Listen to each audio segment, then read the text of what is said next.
Olá a todos, Emerson Nascimento aqui mais uma vez, tiozinho voltou.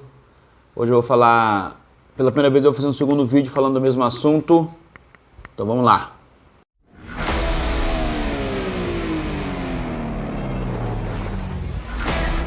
Bom, hoje eu vou falar de uma banda que impactou muita gente da minha geração aí, pessoal que nasceu no final dos 70, começo dos anos 80. E ainda é uma banda que até hoje ainda é uma porta de entrada aí para muita gente, que são os Guns N' Roses. E o lançamento que eu vou falar hoje é o Use Your Illusion 1 e 2. É claro que, como eu falei no outro vídeo, o foco desse episódio também vai ser falar... Cara, tá cheio de mosquito aqui. O foco desse episódio vai ser falar de a minha relação com o disco e, obviamente, contar alguns dados, alguma coisa para dar uma contextualizada, beleza? Conheci o Guns, acho que em 89 ou 90, assim, por causa da rádio. Acho que também na época tinha uma música que era trilha de novela, que era Sweet Child O' Mine, que era uma música muito conhecida, até hoje é um grande hit da banda aí. E eu conheci o Guns N' Roses através dessa música. Então, em 1990 eu ganhei da minha mãe, que eu já falei dela em outro vídeo, o Appetite for Destruction, né, que é o primeiro disco da banda, de 87. E em janeiro de 91 a gente teve aqui no nosso querido país a segunda edição do Rock in Rio, que na época foi no Maracanã, né?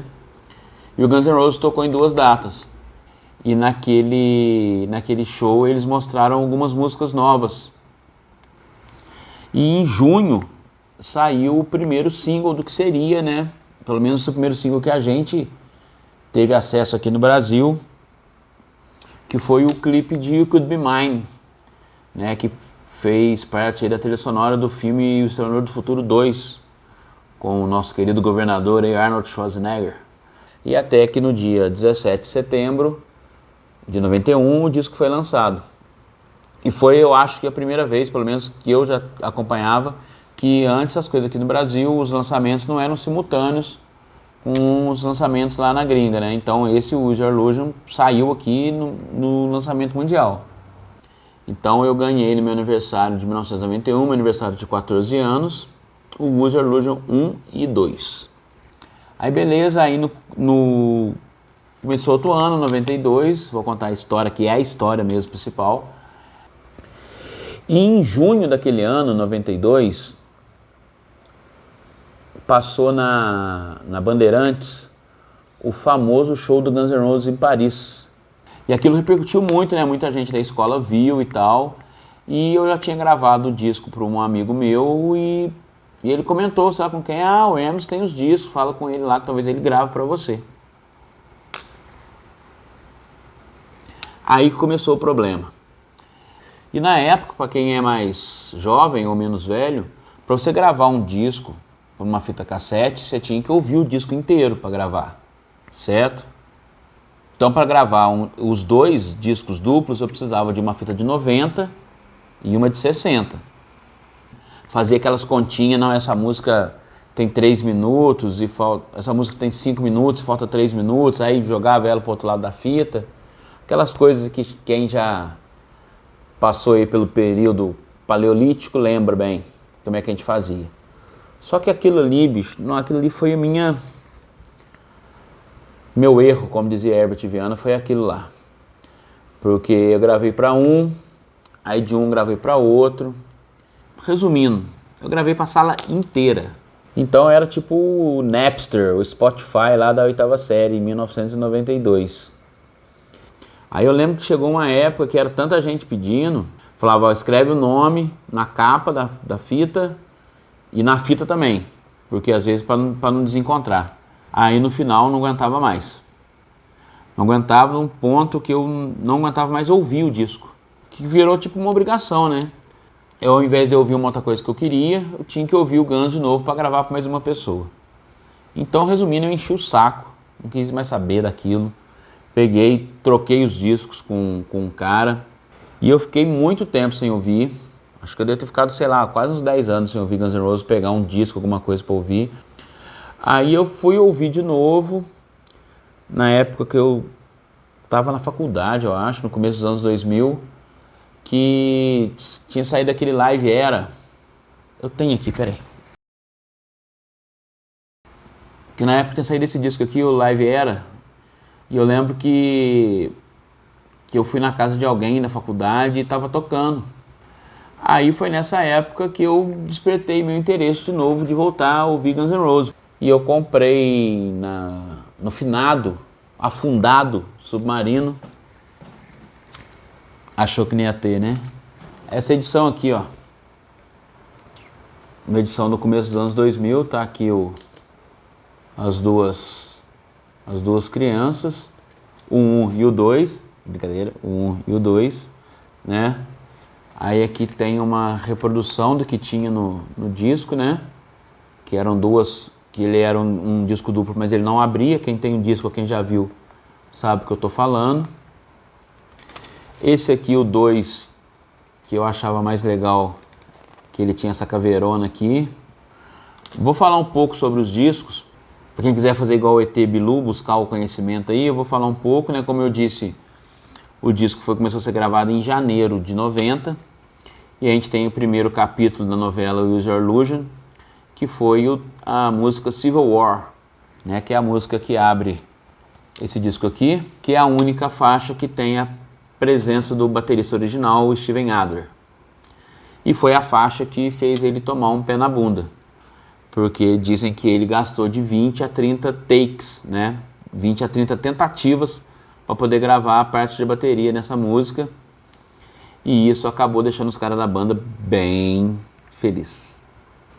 Então a Civil War foi a primeira música aí dos Illusions que foi apresentada para o público, que ela foi executada ao vivo no Farm Aid, que é um show que eu acho que ainda existe até hoje lá nos Estados Unidos, que foi em 7 de abril de 1990.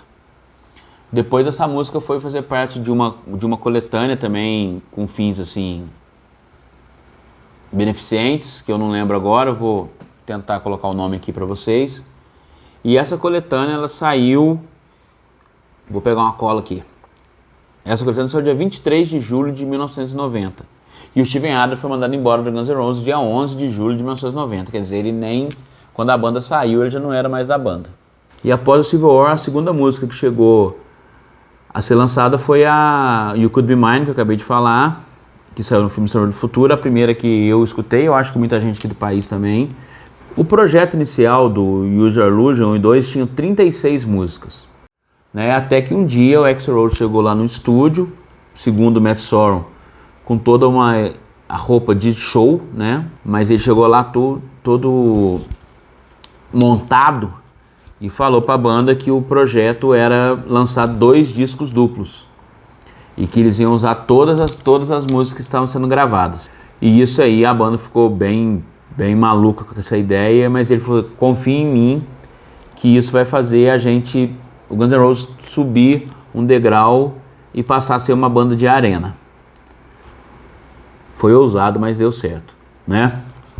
Eu não sei como é que eles fizeram para decidir qual música ia entrar em qual parte, mas esse é o único que tem músicas que já existiam, que inclusive elas foram lançadas pelo Guns N' Roses numa demo que chama The Rumble Tapes. E essas músicas são Bag of Bitch, Bad Obsession, Don't Cry, que foi a primeira música que o Guns N' Roses fez, e também November Rain. Essas músicas, algumas dessas faixas, elas estão na versão Super, Ultra, Maxi, Mega, Plus do Appetite for Destruction. Já que está falando de gravação, esse disco foi produzido pelo Mike Clink, que é o mesmo que produziu o Appetite for Destruction. Esse disco aqui também tem participações especiais, talvez a mais conhecida seja do Shannon Hoon, que era do Blind Melon, né? Depois acabou falecendo. Ele participa da Don't Cry, inclusive aparece no videoclipe, né? E dividindo os vocais ali no refrão. Outra participação importante aqui é do Michael Monroe, que é do Hanoi Rocks. E aqui o Michael Monroe toca sax e gaita na Bad Obsession. Beleza? Fora isso, tem o querido Alice Cooper dividindo os vocais em The Garden. Esse disco aqui tem 16 músicas e o irmão dele tem 14, né? Dividiram as 30 músicas, não 15 por 15 em cada um. Outra coisa interessante que tem aqui no volume 1, no Use Your Illusion 1, é o Izzy Stradlin, né? O guitarrista e um dos principais compositores do Guns, fazendo o vocal principal em algumas faixas como Dust and Bones, You Ain't the First e Double Talking Jiving, Motherfucker. Ele também canta uma música no Use Your Illusion 2, que é a 14 Years. Bom, falando agora do volume 2, do Use Your Illusion 2, né, ele abre com a Civil War. A segunda faixa é justamente 14 Years, essa cantada pelo Izzy. Aqui também tem Yesterdays, que é uma música que também ganhou videoclipe, né? Aqui tem o Duff McKagan também, com o vocal principal em So Fine, né, uma baladinha. Tem o cover de Knock on Heaven's Door, né? O legal, eu acho que os dois discos eles são diferentes, mas eles têm muitas similaridades, né? Os dois têm covers. Esse aqui tem Live Let Die, que também tem clipe, que eu lembro que eu fiquei esperando quando passou no Fantástico. Live Let Die, o cover do Paul McCartney, The Wings. E aqui tem o cover de Knock on Heaven's Door, do Bob Dylan, que também já é uma música que já era conhecida, eu acabei esquecendo de falar dela, que ela participou da trilha sonora daquele filme Days of Thunder, né, o Dia de Trovão, com o Tom Cruise. Então ela acabou vindo parar aqui também.